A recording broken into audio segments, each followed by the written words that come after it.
রাজ্যের প্রাক্তন এবং প্রায় শহরের বিধায়ক আমার বালুরঘাট, আমার শহর বালুরঘাট, আমার অন্যরকম সম্পর্ক বরাবরই রাজনীতিতে আসার পর ও সবসময় ওনার আশীর্বাদ পেয়েছে।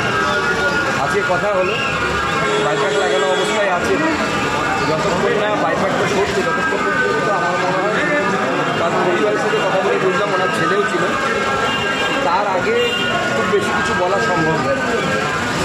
ডাক্তারবাবুরা দেখছেন আমাদের রাজ্যে সবথেকে ভালো সরকারি হসপিটাল, আমরা তাই মানি সিজিকে বা আমরা আশা করব দ্রুত সুস্থ হয়ে যাবেন। কন্ডিশন কীরকম এখন ওনার? বাইপাস সিস্টেমের উপরে আছেন, খুব সুস্থ তো নয় এটুকু আমি বলছি, কিন্তু আমার মনে হয় উনি সুস্থ হচ্ছেন, কথা বলতে পারছেন, কথা বলছেন, কথাগুলো জড়িয়ে যাচ্ছে, এমনি কথা বলতে পারছেন তো আর। কিন্তু যখনই সিস্টেম খুলে দেওয়া হচ্ছে অক্সিজেন লেভেল নিচে নেবে, লাংসে ইনফেকশান আছে এবং ইনফেকশানটা ভালো রকম ছড়িয়েছে। পরিবারের সাথে কথা বলে আমি এটা জানতে পেরেছি।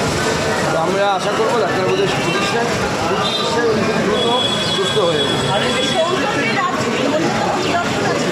দেখুন, আমি যে শহর থেকে বিলং করি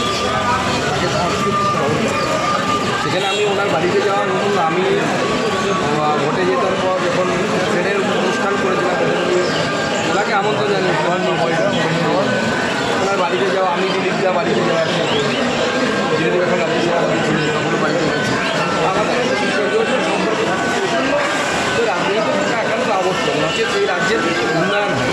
মমতা বন্দ্যোপাধ্যায়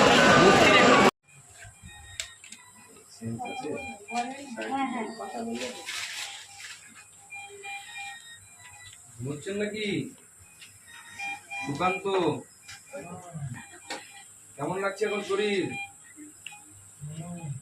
ভালো লাগছে না? অসুবিধে হচ্ছে না? সুস্থ হয়ে যাবেন, আমি ডাক্তারবাবুদের সাথে কথা বলছি। হ্যাঁ, আমি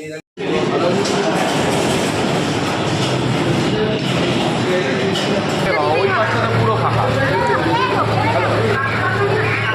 লাইন চোদ্দ কালেক্ট করতে হলে বন্ধটা বলবে आप हटिए ना दादा,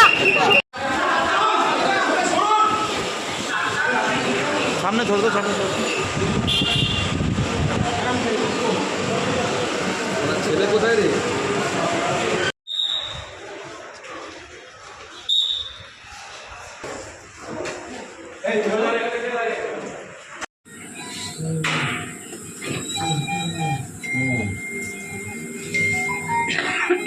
ঠিক আছে, আপনি বিশ্রাম নিন, ঠিক আছে? এখানে বেশিক্ষণ থাকা ঠিক না, ডাক্তারবাবুদের সাথে কথা বলছি, ঠিক হয়ে যাবেন আপনি।